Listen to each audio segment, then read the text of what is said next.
Welcome to Attic Raiders Retro Reviews, where today I don't have a review for you, but instead I'm going to talk about something rather strange that I noticed about one of the best games of the 90s. We're going to be checking out the Omega Virus. 15 minutes until I take over. The Omega Virus is a talking electronic board game which was released by Milton Bradley in 1992 and by all accounts is one of the best games of the 90s. Both Luke from Down from the Attic and Bernardo from Tabletop Island have both placed this at number 1 or 2 in their top 50 vintage board games of all time lists, so it's gonna be pretty good.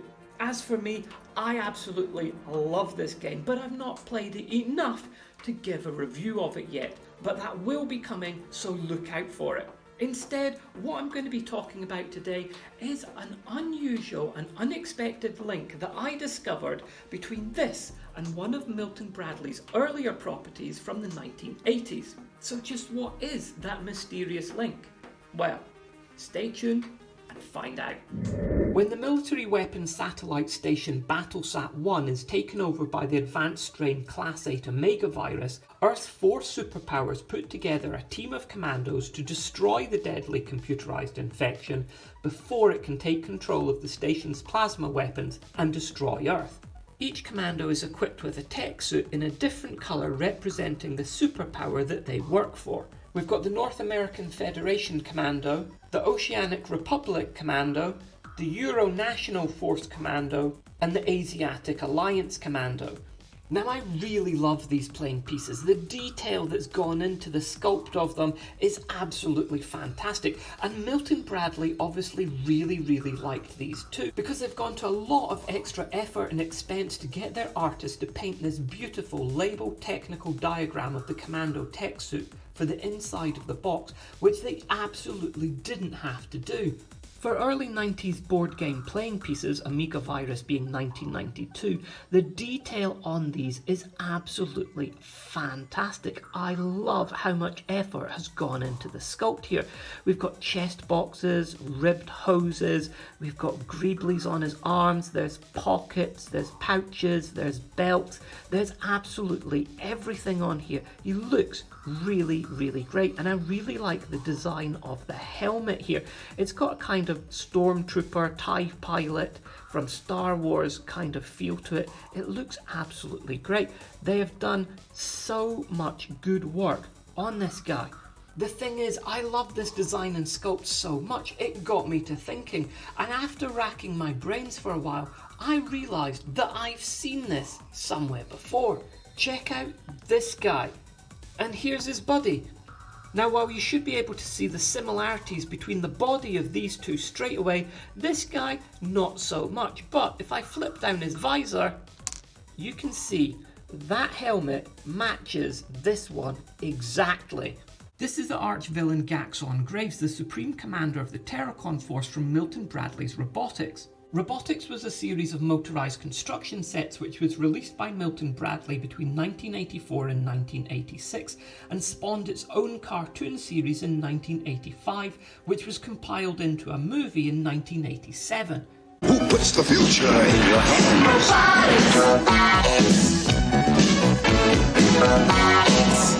The motorised robot vehicles were obviously the main selling point, but each one came with one of these figures, and they scaled really well with Kenner's Star Wars figures. And compared to Kenner's figures, they had a lot more detail to them as well. Not only did they have 4-point articulation, they also had a space on their back which you could attach different backpacks or things onto, and each one had a moving visor. Unfortunately, this one has lost its visor, which does happen quite a lot with these guys.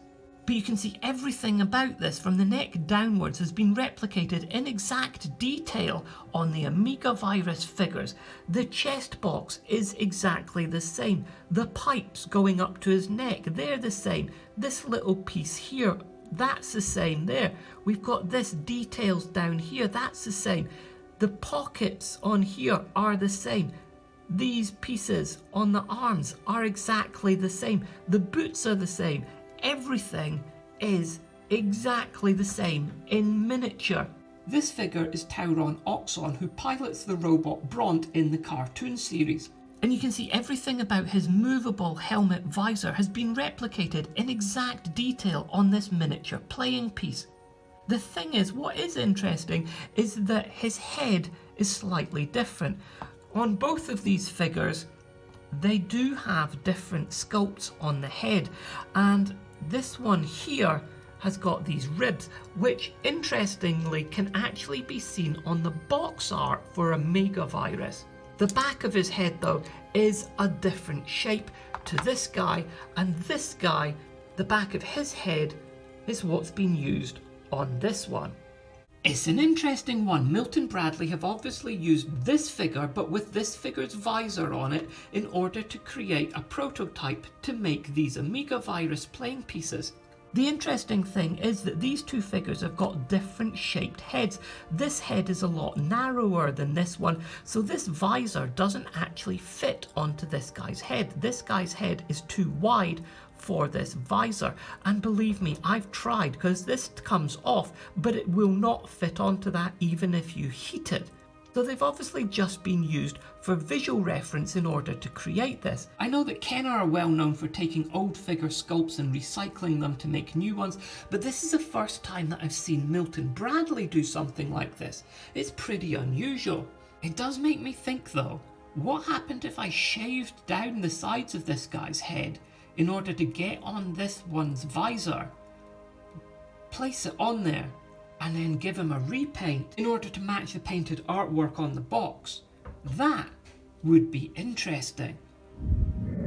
Well, I just couldn't help myself. I just had to bust out my paints and have a go at this. And so here it is, the first ever official Omega Virus action figure.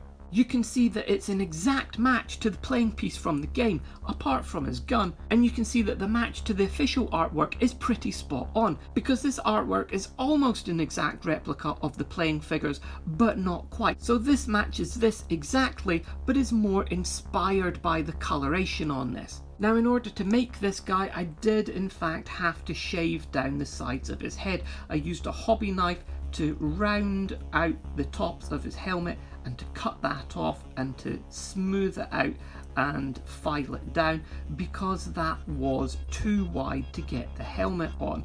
I also cut down the inside of the helmet slightly so that it would fit.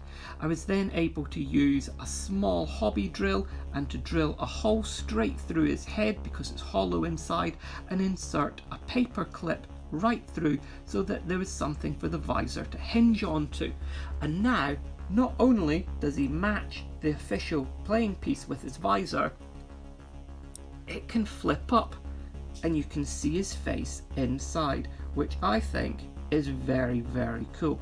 Other than that helmet adjustment, I've just used some Citadel paints in order to paint all of the detail that was already there, taking inspiration and colours from the artwork here. I've kind of kept the coloration on here solid colours, not added any washes or highlights, which I'd normally do with miniature figures, because that kind of keeps the 80s 90s action figure feel, because they wouldn't have had those extra details in the paint applications back in those days. And I think that looks really good. The only thing I have done is I've added a little bit of gloss varnish onto the visor so it's got that sheen like glass, which it should have. And that is a very cool action figure, which is going to go pride of place in my collection.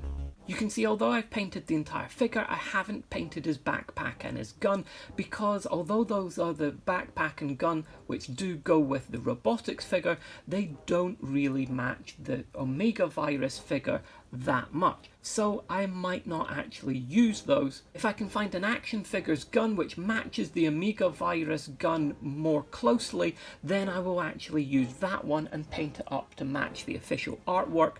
And I might even have to make a backpack. Given that action figures from the 80s didn't usually have paint applications on their weapons though, I think this is perfectly in keeping with the aesthetic and looks great.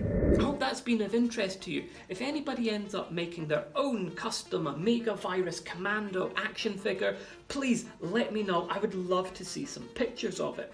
As I said, I will be reviewing this game in the future, so keep an eye out for that. But until next time, there'll be plenty more here on Attic Raiders Retro Reviews.